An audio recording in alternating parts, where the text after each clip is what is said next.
Guys అందరూ ఎలా ఉన్నారు? ఐ హోప్ అందరూ బాగున్నారని నేను అనుకుంటున్నాను. ఛానల్ మానిటైజేషన్ అనేది ఎలా అవుతుంది, ఎన్ని వాచ్ అవర్స్ ఉండాలి, ఇవన్నీ చూసేద్దాం.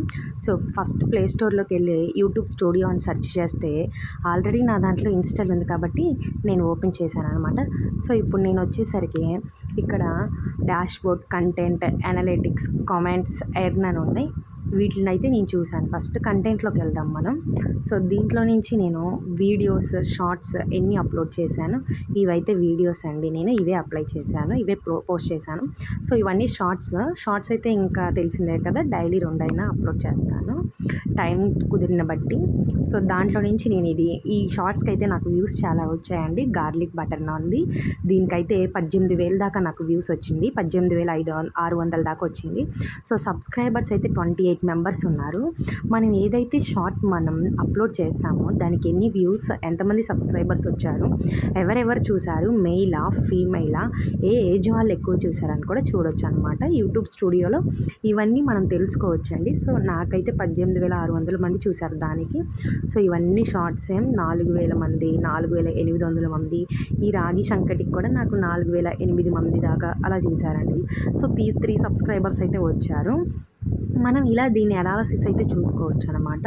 సో మనకి యూట్యూబ్ స్టూడియో ఉండడం బట్టి మనం ఇవన్నీ చూసుకోవడానికి ఉంటుంది.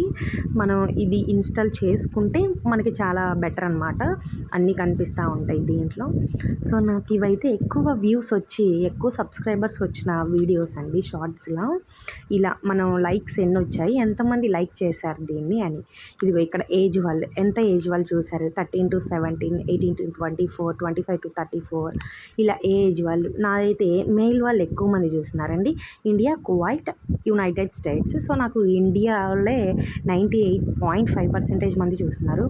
సో నాకైతే సబ్స్క్రైబ్ చేసుకున్న వాళ్ళకన్నా నాట్ సబ్స్క్రైబ్డ్ అని ఉంది ఇక్కడ, వాళ్ళే ఎక్కువ మంది చూస్తున్నారండి. సబ్స్క్రైబ్ చేసుకున్న వాళ్ళకన్నా సబ్స్క్రైబ్ చేసుకున్న వాళ్ళు ఎక్కువ చూస్తున్నారు.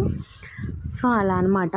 మనం వీడియోస్ పోస్ట్ చేసిన దాన్ని బట్టి ఏ టైంలో పోస్ట్ చేసుకోవాలి, దేనికి ఎప్పుడు చేస్తే ఎప్పుడు చూస్తారు అని చెప్పేసి మనం పోస్ట్ చేసుకోవాలి. ఇక్కడైతే బికమ్ ఏ యూట్యూబ్ పార్ట్నర్ అని ఉంటుందండి పైన. సో ఇక్కడ వచ్చేసరికి మనకి స్టెప్స్ ఉంటాయి, ఇక్కడ ఎలిజిబిలిటీ అని. సో ఇక్కడ నాకు 3,000 మంది వాచ్ అవర్స్ ఉండాలి, కానీ నాకు 365 డేస్లోకి అది కంప్లీట్ అవుతుంది. మనం చేసుకుంటే ఈజీగా. ఇక్కడైతే షార్ట్ వ్యూస్ అండి 3 మిలియన్స్ దాకా ఉండాలి, కానీ నాకు 78Kకి కంప్లీట్ అయింది. 3 మిలియన్స్ ఇంకా కంప్లీట్ అవ్వాలి. ఆ నెక్స్ట్ ఇక్కడ అప్లై నవ్ అని పడుతుంది కదండి, అక్కడికి వెళ్ళి మనం అప్లై చేసుకోవాలి. అప్పుడు మానిటైజేషన్కి అప్లై చేసుకుంటే మనకి మానిటైజేషన్ అనేది ఛానల్ అవుతుంది. ఇక్కడైతే 1000కి నాకు 637 సబ్స్క్రైబర్స్ వచ్చారు. ఇంకా 1000 కూడా ఎలిజిబిలిటీ కంప్లీట్ అవ్వలేదు, నాకు 500 అయితే అయ్యారనమాట. సో ఇక్కడ పబ్లిక్ వాచ్ అవర్స్ అంటే మనకి వీడియోస్ ఇవ్వండి. వీడియోస్ కంటే మనకు లేట్ అవుతుంది, మనం అవన్నీ చేయలేం కాబట్టి ఫస్ట్ షార్ట్స్ కంప్లీట్ చేసుకుంటే మనకైతే వ్యూస్ అనేవి ఎక్కువ వస్తాయి. ఆ తర్వాత మనం లాంగ్ వీడియోస్ చేసుకోవడానికైతే ఈజీగా ఉంటుంది. షార్ట్స్కి అయితే వ్యూస్ ఎక్కువ వస్తూ ఉంటాయి. సో దాన్ని బట్టి మనం తర్వాత వీడియోస్ అయితే అప్లోడ్ చేసుకోవచ్చు. ఇవైతే నాకు ఎక్కువ వ్యూస్ వచ్చిన వీడియోస్ అండి ఇవన్నీ కూడాను. 2+, 5+, 3+, ఇలా ఈ ప్లస్లో ఉన్నాయి అన్నమాట. నాకు 1000 మంది ప్లస్లోనే ఉన్నాయి ఈ వీడియోస్ అన్నీ.